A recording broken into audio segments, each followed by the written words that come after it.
दोस्तों नमस्कार। इन दिनों बहुत से करदाता विशेष रूप से सैलरीड पेड पर्सन्स परेशान हैं क्योंकि इनकम टैक्स डिपार्टमेंट ने उन्हें सेक्शन 131 में समन प्रोसीडिंग्स में समन भेजे हुए हैं और समन के थ्रू उनके पॉलिटिकल पार्टीज के डोनेशंस पर income tax department queries raise कर रहा है कि आप बताइए आपने पॉलिटिकल पार्टीज के डोनेशन किस प्रकार किए या क्या आप आईटीआरयू भरना चाहते हैं या नहीं भरना चाहते।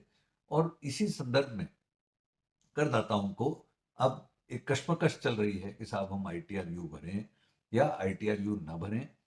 तो इस कश्मकश में मैं समय समय पर अपने व्यूज आपके समक्ष रखता रहता हूं। तो एक और प्रश्न मेरे समक्ष इसी विषय में जुड़ के आया कि अनूप जी, अगर मैं समन का जवाब नहीं देता तो मुझे क्या कॉन्सिक्वेंसेस भुगतने होंगे। ये एक अच्छा इंटरेस्टिंग क्वेश्चन है जिसका उत्तर बहुत सारे लोग जानना चाहते होंगे कि अगर आप एटीजीजीसी के पॉलिटिकल पार्टी कंट्रीब्यूशन के मुद्दे पर इनकम टैक्स डिपार्टमेंट के सम्मन का जवाब नहीं देते तो प्राइमा फेसा ये मान के चलिए कि जो investigation wing income tax department की है जिसने आपको सम्मन इशू किया है वो आपके केस को संबंधित असेसिंग ऑफिसर को रेफर कर देगी कि आपका केस संबंधित असेसमेंट ईयर का असेसमेंट के लिए खोल लिया जाए और फिर वहां पर जो भी पॉलिटिकल पार्टी के डोनेशन है या इवन अदर कॉन्ट्रीब्यूशंस डिडक्शंस है उनका वेरिफिकेशन किया जाए।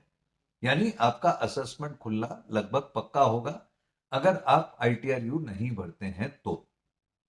अब अगला क्वेश्चन कि हमने सम्मन का जवाब नहीं दिया तो क्या कॉन्सिक्वेंस होगा। अगर आप सम्मन का जवाब नहीं दे रहे तो इनकम टैक्स की धारा 272 ए 272 ए व्यवस्था करती है कि आपके प्रत्येक नॉन कंप्लायंस पर इनकम टैक्स डिपार्टमेंट आपको 10,000 रुपए की पेनल्टी लगा सकता है। यानी आप यदि इनकम टैक्स डिपार्टमेंट के सम्मन का जवाब नहीं देते तो आपको प्रत्येक नॉन कंप्लायंस पर इनकम टैक्स डिपार्टमेंट इन्वेस्टिगेशन में 10,000 रुपए की पेनल्टी लगा सकती है। तो दो कॉन्सिक्वेंसेस समझ में आते हैं कि समन का जवाब नहीं देने पर एक आप पर प्रत्येक नॉन कंप्लायंस के लिए पेनल्टी लगना प्रस्तावित होगा। दूसरा, आपका केस असेसमेंट के लिए फॉरवर्ड कर दिया जाएगा by way of making a final report from the side of investigation wing. तो अब हल क्या हो। तो ये एक अपने आप में इंटरेस्टिंग क्वेश्चन है जिसका उत्तर मैं भी यहां पर कंप्लीटली तो नहीं दे सकता। ये करदाता की कॉल है कि क्या वो आईटीआरयू भरना चाहता है या वो असेसमेंट फेस करना चाहता है।